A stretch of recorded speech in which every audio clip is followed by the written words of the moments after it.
Long ago, in the heart of a vast and peaceful forest, there stood a renowned ashram, a sacred seat of learning. It was no ordinary place.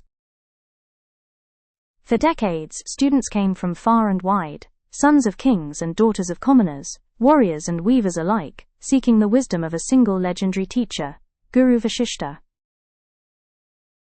The ashram echoed with chants, debates, laughter, and the rustling of scrolls. Under the giant banyan tree, in the shade of silence and curiosity, young minds were nurtured with knowledge, values, and the art of life.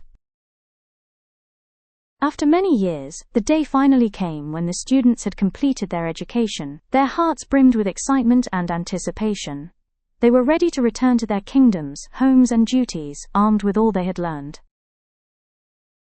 Before they left, Guru Vashistha gathered all the students in the ashram courtyard. His presence, calm yet commanding, made the crowd fall silent. "My dear children," he began, his voice like the low rumble of distant thunder, "before you go, I have one last task for you, one final lesson." A murmur ran through the students. What could be left?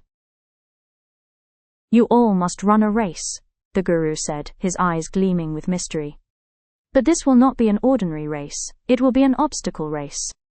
You must run, leap over walls, crawl through thorny shrubs, cross muddy pits, and finally, enter a long dark tunnel."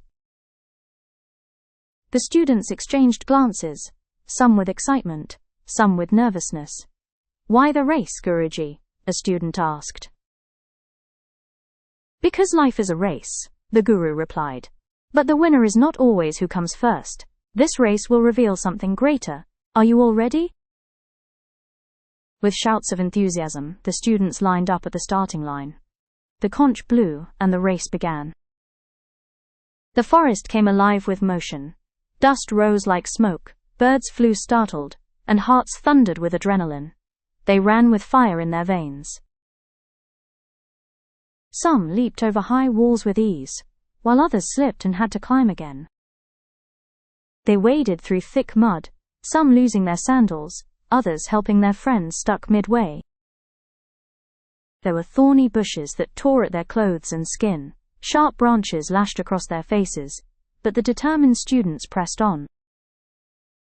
Royal princes ran shoulder to shoulder with farmers' sons, sweat blurred the line between royalty and commoners. And then at last, they reached the final part, a vast, terrifying tunnel. It gaped before them, like the mouth of a mythical beast. Inside, there was nothing but darkness, the kind that felt alive, as if it breathed with cold dread. As they entered, they felt sharp stings at their feet. The floor was scattered with rough, jagged pebbles and stones, invisible to the eye but cruel to the skin. Every step was pain. Some screamed, others limped. Many tried to run and fell hard. But amidst the chaos, something strange happened.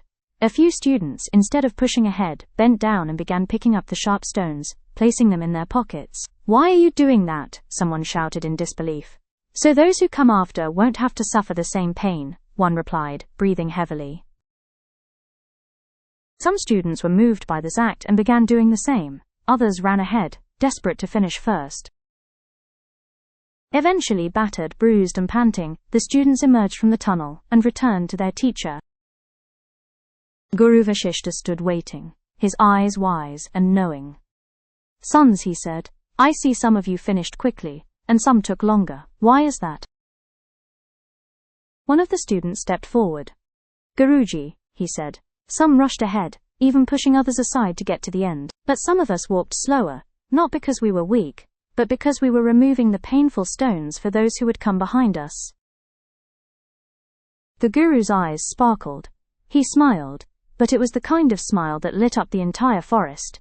"Exactly what I hoped to hear," he said. "Now, those of you who collected stones, come forward and show me what you have." Puzzled, the students reached into their pockets and gasped.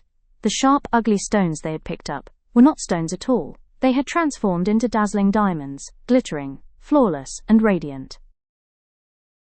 The forest fell silent. Even the birds paused mid-song.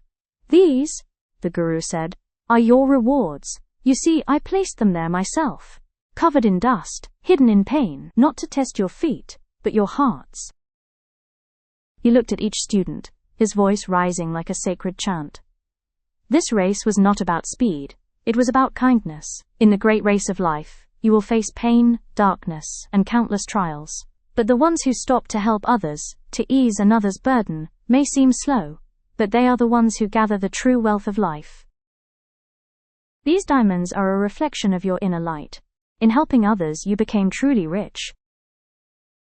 Moral of the story. In the race of life, many will run fast, some will win early, but the richest are those who think of others, who pause to remove another's pain. For in every selfless act lies a hidden reward, greater than gold, brighter than diamonds, and eternal in value.